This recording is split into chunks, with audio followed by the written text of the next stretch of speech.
As we wind down here in 2024, it looks like the news cycle just keeps winding up. Xbox might just be planning another big showcase to kick off 2025, but let's break that all down.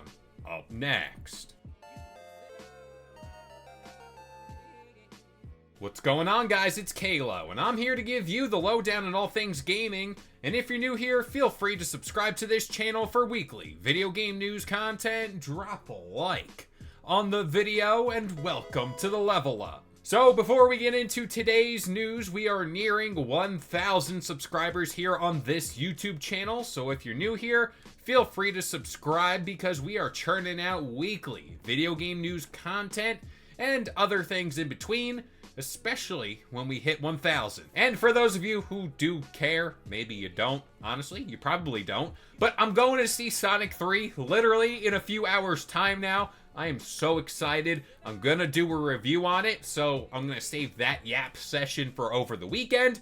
Be on the lookout for that. Looking at the year that will be 2025, it may be a pretty damn good year for gamers all around. I mean, hey, just in the first few months alone, it's shaping up to be a massive time, with Nintendo finally deciding to wake up and reveal what will be the Switch 2. You know, because that really hasn't leaked out recently. And it looks like Xbox is also potentially gearing up for something big too here, now that rumors for a potential Xbox showcase in January might be in the cards. I mean, history does back this notion because in the past, Xbox has held an event sometime around mid to late January. So again, that could be working in its favor. This normally tends to be a showcase that lays out expectations for the upcoming year, and more deep dives into select titles hitting the market pretty soon. And for those of you wondering, this rumor all stems from Tom Warren over on Blue Sky, so let's dive into that post. Quote, feels like Microsoft has finally hit a good cadence with Xbox Game Pass releases, especially with recent drops like Indiana Jones and what's ahead in 2025. Avowed, South of Midnight, Doom, Towerborn, Fable, Outer Worlds 2, and more, okay, that one was interesting, are coming next year. I'm also expecting an Xbox event in January. Now again, this could all just be a lesser educated guess, and this is all based off the past, and Xbox might just not be doing anything. But another indication of such event going down also popped up when Jez Corden himself claimed that Xbox does have an event planned for Q1.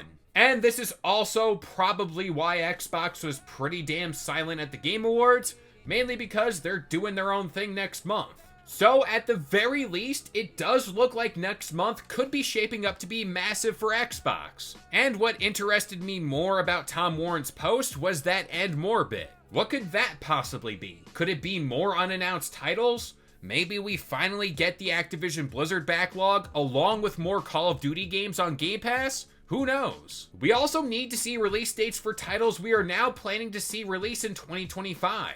Like South of Midnight, Doom the Dark Ages, Towerborn, Fable, and The Outer Worlds 2. This is what this type of direct is specifically designed to do. So at the very least, I do expect to get a release window, more specifically release dates, for any of those games. Now, since I can't really help myself but to speculate on what that "and more" part could be again, Xbox has a whole lot of options on that front as well. To get the big dog out of the way, Activision Blizzard's pipeline is pretty silent as of right now, so we don't know too much about it. Double Fine is another studio I'd maybe want to hear more from in regards to that Kiln title that they did seem to tease earlier this year. Of course, Kojima's next big game being OD might be on the slate here, but who knows what he's been up to. And let's not forget about In Exile with their next game, Clockwork Revolution. And who knows, maybe State of Decay 3. Now, another curveball came in at the very last moment, practically right before I started recording this here video, where video game leaker Xtos said that the Elder Scrolls 4 Oblivion remake is in fact real. Not only that, but they also claimed this proposed Xbox Direct could go on to announce the game, and it could be released sometime in 2025 as well. Yeah, talk about a massive slate of releases in 2025 for Xbox. This is pretty big. And again, if all comes out like it's supposed to, Xbox will be coming out swinging in 2025. Regardless of all the stuff we talked about earlier this week, of course. But with all that being said, I'm gonna pass this one off to you guys. What do you think about this proposed showcase, and when do you see it going down? But that about does it here. I've been K-Lo, I gave you the lowdown on all things gaming, and if you're new here, feel free to subscribe to this channel for weekly video game news content. Drop a like on the video, and this has been the Level Up.